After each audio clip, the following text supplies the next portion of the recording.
So ito na guys yung ginawa natin sa lamisa natin, no? Kung makikita nyo, ito po yung tawag na long ilo, no?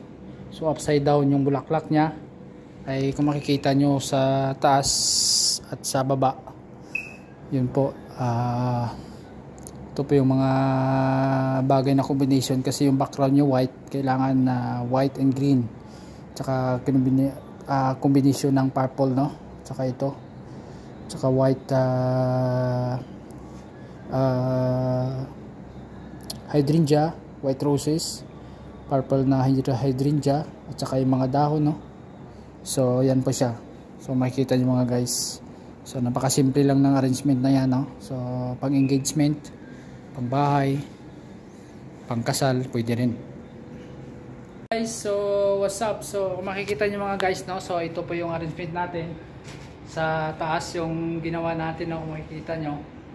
So napakasimple lang ng arrangement na to, at napakaganda, no, lalo na sa ikakasal at sa loob ng bahay, no, pang engagement dito. So kung makikita nyo mga guys, so ayan, no, so napakasimple lang talaga na gawin ito, no. So ito commonly sa atin, anthurium green, anthurium white, tsaka ito kalalilig, tulips, hydrangea white, hydrangea green, at siyempre mga dahon, eucalyptus. So yan lang yung mga combination na gagawin natin pag gumawa tayo ng background na white, no.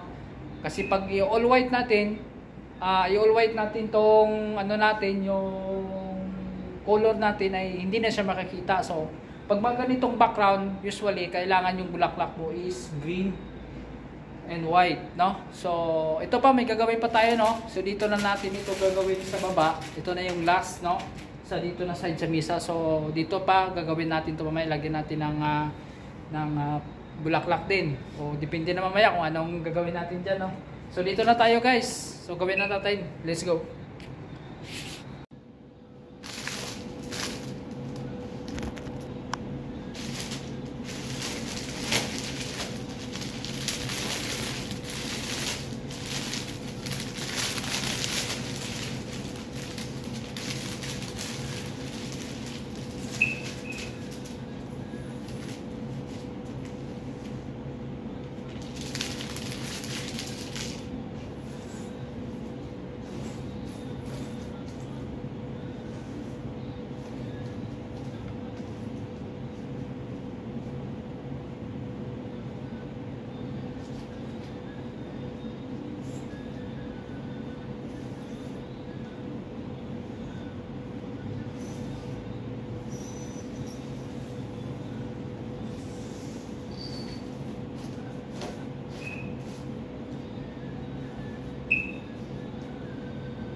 So ayan guys, yung makikita nyo guys, yung ginawa ko, no. So lagyan ko lang siya ng konting fresh na moss. Ito yung fresh, yung maliliit, kaya lang medyo patay na sa tingnan, pero mas maganda siya habang patay siya.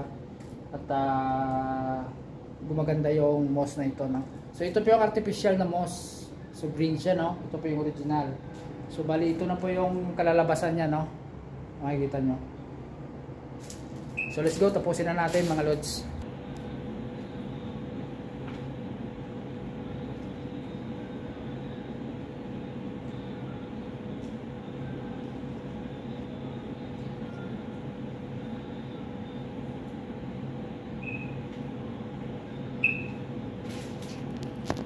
So yun na guys, so sa likod ko, kung makikita nyo guys, tapos na tayo sa ating ginagawa. So kinakat ko lang yung video kasi medyo mahaba eh. So yan na po yung kalalabasan ng ginawa natin, no? So yan pa ang tapos. At sa gilid na yan ay ilalagyan lang natin yan na mamaya ng dekorasyon. At saka ito linisin lang muna natin yung sahig. So yan na muna guys.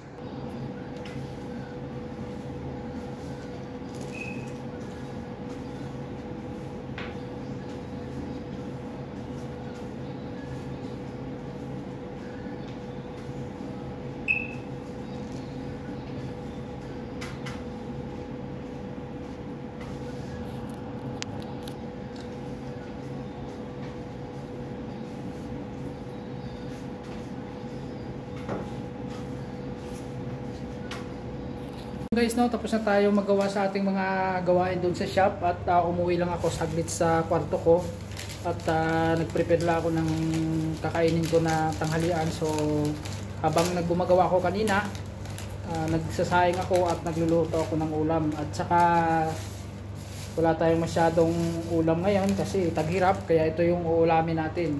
So cheese ball ba to? O cheese ball. So ito yung pares natin. Ito yung ulam natin mga guys. Oh. Sa nakaulam nito, comment sa baba. Comment nyo nga kung nakaulam kayo ng chichirias na cheese ball. Yay, nalaglag pa. Ang ulam ko mga guys. Yun. Sarap po. Ulam ko yan. So yun lang guys. Sarap ng ulam ko. Kain pala tayo guys, oh. Mayroon pala ako ditong ano, chichirias, ham, tsaka lumboy, oh. Lami kayo ni kuan ba? Ipares dito sa kuan, no? Kanon ba? Ha? Lumboy. Ay, may asa lumboy eh, oh.